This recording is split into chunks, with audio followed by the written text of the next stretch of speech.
Welcome back. अब ज़रा सियासत की तरफ आते हैं, कुछ सियासी बात कर लेते हैं। मोहसिन नकवी साहब के हवाले से बात करते हैं। बहरमन तुंगी साहब, मोहसिन नकवी कहते हैं कि मौजूदा निज़ाम तबाह हो चुका है। सवाल ये कि अगर हुकूमत के अंदर से आवाज़ आ रही है तो क्या आवाम इसे एतराफ़ समझें, कबूल कर रहे हैं कि हुकूमत नाकाम हो चुकी है? देखिए, आपके सवाल से पहले मुझे 1 मिनट दे दी कि मैं हुमायूं की मेरे ऊपर पर्सनल अटैक किया, उसका मैं जवाब उनको दे दूं और थोड़ा सा आईना भी उनको दिखाऊं। सर, इस पे देखिए, बात उसने कर लेते कहा हैं था क्योंकि कि फिर वो ये सेगमेंट। नहीं नहीं, देखिए देखिए, अगर आप मुझे मौका नहीं देते तो मैं छोड़ता हूं आपका शो। सर उसने क्या हो मेरी गया? जात पे अटैक किया, मैं बहरमन उसका साहब फिर जवाब देता नाराज़ हूं। क्यों हो रहे हैं? आपको मौका तो दे रहे हैं, बात कीजिए आप। नहीं, मैं नाराज नहीं होता हूं, आप मुझे अपना मौका दे दे, उनको आप बोलने देते हैं। मैं जब बात शुरू करता हूं आप मुझे इंटरप्ट करते हैं। उसने मेरे ठीक जाती है, बारे आप में बहरमन बात की, साहब मैं बात उसको कीजिए, आप अपनी बात कंप्लीट कीजिए, आपको पूरा मौका दे रहे हैं। देखिए देखिए उसने कहा था कि लोग ऐसे हैं कि कभी एक तरफ कभी दूसरी तरफ पसली बड़ियों की बटेरों की तरह। उनकी इतला की लिए है कि मैं एक पॉलिटिकल वर्कर हूं और मैंने एक पार्टी में 44 साल गुजारे हैं और उस पार्टी के चेयरमैन ने मेरी बुनियादी रुकनीत खत्म करके मुझे पार्टी से निकाला और मैं फिर मेरा हक है कि मैं किसी सियासी जुमात का वर्कर बन के पाकिस्तान की खिदमत करूं। मैं बिल्कुल ठीक। इनकी तरह बाल लगवाने पर सेनेटर नहीं बनाऊं। मैं एक पॉलिटिकल वर्कर हूं और ये बालों पर सेनेटर बन के अपने आप से स्कॉलर ना बनाए। ये मेरा जवाब था। ठीक। अभी आता हूं आपके सवाल की तरफ कि मोहसिन नकवी साहब ने जो स्टेटमेंट दी है। देखिए, मेरी बात सुने, मुझसे नकवी साहब 5 साल से इस सिस्टम में है। उसने महसूस किया होगा कि सिस्टम में खराबी है। लेकिन क्या इससे पहले अयाज सादिक साहब ने तमाम पॉलिटिकल जमातों को इंक्लूडिंग पीटीआई की लीडरशिप को नहीं कहा था कि मेरा ऑफिस आप लोगों का है, आइए हम इस पार्लियामान की मजबूती के लिए, इस मुल्क की मजबूती के लिए, इस सिस्टम की मजबूती के लिए जो भी तजावीज है आइए देखें और दे दें और इस चीज को हम आगे ले जाएं। प्राइम मिनिस्टर ऑफ पाकिस्तान मियां मोहम्मद शहबाज शरीफ ने भी सो मेनी टाइम ये ऑफर की है तमाम पॉलिटिकल जमातों को। लेकिन अभी मोहसिन नकवी साहब ने जो कहा था कि सब कुछ खत्म हो गया है, तो ये गलत है। मैं इससे एग्री इसलिए नहीं करता हूं कि ये मोहसिन नकवी ईरान और अमेरिका की 47 ईयर्स लड़ाई में जब दोनों मुल्कों को एक मेज पर बिठाकर पूरी दुनिया ने पाकिस्तान की सिस्टम को, पाकिस्तान की प्राइम मिनिस्टर को, पाकिस्तान की फील्ड मार्शल आसिम मुनीर साहब को अप्रिशिएट किया और पूरे हित्ते को जंग जो लपेट में लिया है उसको खत्म किया, तो मेरे ख्याल में यही मोहसिन नकवी तो ये भी बताए ना कि पाकिस्तान इस वक्त पूरी दुनिया पे हावी है, पूरी दुनिया की नजरें पाकिस्तान की तरफ है।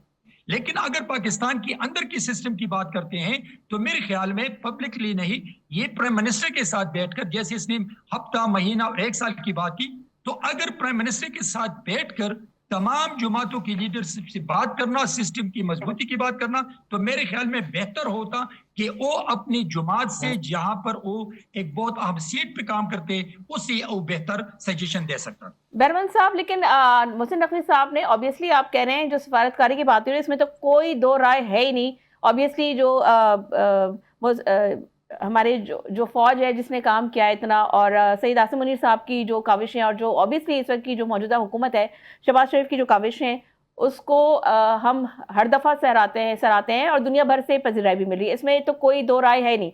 लेकिन बात हो रही है मुल्क के अंदरूनी मामलात की। वो तो ये कह रहे हैं कि जी मुल्क के अंदर जो मामलात हैं, जो सिस्टम है, वो फेल हो चुका है, उसको रीसेट करने की ज़रूरत है। तो अगर 5 साल से वो चीज़ें आप कह रहे हैं कि वो 5 साल से हैं और वो उनको नज़र आ रहा है, तो बाकियों को नज़र क्यों नहीं आया? इस पर भी आपसे जानना चाहूंगी। लेकिन रुक करूंगी शाहिदा रहमानी साहबा का। शाहिदा रहमानी साहबा, आप लोग बरसों से कहते आते हैं कि मसला निज़ाम का है। आज हुकूमत के अंदर से भी बात हो रही है, यही बात हो रही है। तो क्या अब इस्लाहात पर संजीदा पेशरफ्त होनी चाहिए, आप लोग समझते हैं?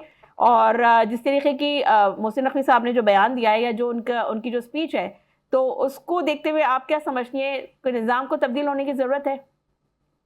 देखिए, मोहसिन नकवी साहब मुल्क के वजीर दाखिला हैं, वो भी अपने कैबिनेट प्राइम मिनिस्टर पे अदम एतमाद कर चुके हैं। बस आप देख रहे हैं डिफेंस मिनिस्टर के, कम्युनिकेशन मिनिस्टर के जो स्टेटमेंट आ रहे हैं, या हेल्थ मिनिस्टर के, ये सब हुकूमत पर अदम एतमाद है। मैं समझती हूँ कि मोहसिन नकवी साहब की अपनी राय तो हो सकती है, लेकिन पाकिस्तान एक आईनी मुफाद है। ठीक।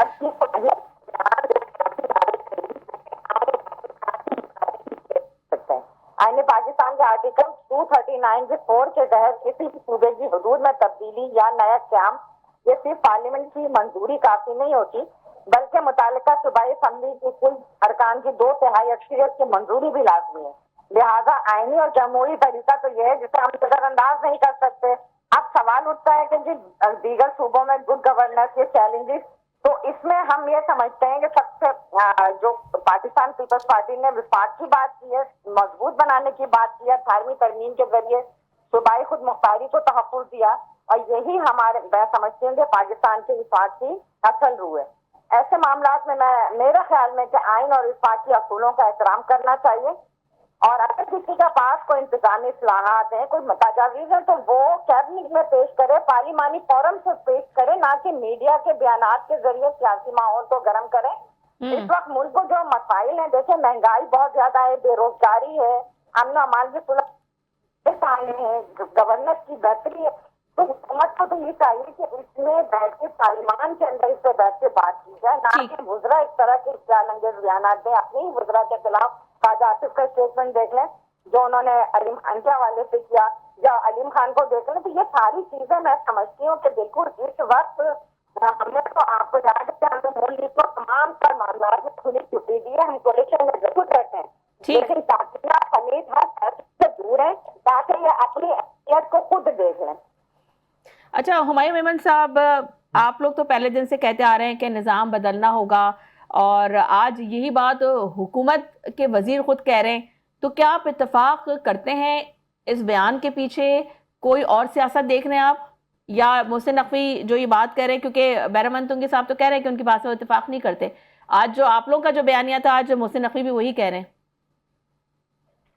देखिए जी, बैरम तंगी साहब 44 साल एक पार्टी के साथ रहे, और पार्टी ने फिर ये समझा कि ये किसी काबिल नहीं, उन्होंने उनको निकाल के बाहर फेंक दिया। तो अब उनकी सोच या उनकी जो कमेंट्स होते हैं उसके ऊपर इंसान क्या कर सकता है। मतलब 44 साल बाद आप उसके मतलब एक मेन बंदे होते हैं, आप उसको कोई निकाल दे उस टाइम पे, तो दैट शोज के मतलब आपकी क्या हैसियत होगी। लेकिन he is not important, let's talk about the issue. देखिए जो मोहसिन नकवी साहब बात कर रहे हैं ना, वो बेसिकली एक सिस्टम के फेलियर की बात कर रहे हैं। अब सिस्टम का फेलियर क्यों हो रहा है?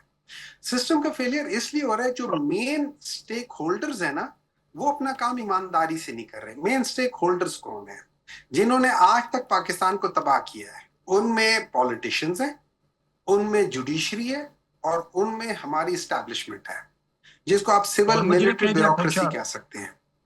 इन तीनों ने अपने अपने किरदार जो है ना वो अच्छे तरीके से नहीं प्ले किया।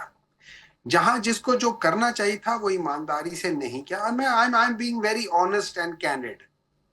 अभी वो पार्टी जिसको अवाम ने टोटल रिजेक्ट कर दिया था, सिर्फ 17 सीटें शायद उनको मिली होंगी, वो भी पता नहीं कैसे, उसके बावजूद अगर वहां पे एक सिस्टम ला के उनको इंस्टॉल कर देता है। मिसाल मैं ये दे देता हूं, आपके पास एक बहुत अच्छी गाड़ी है, लेकिन उसके अंदर आप एक निकम्मे नालायक ड्राइवर को बिठा दे, चाहे वो 18 घंटे क्यों ना जागता हो, उसको ड्राइविंग ना आती हो,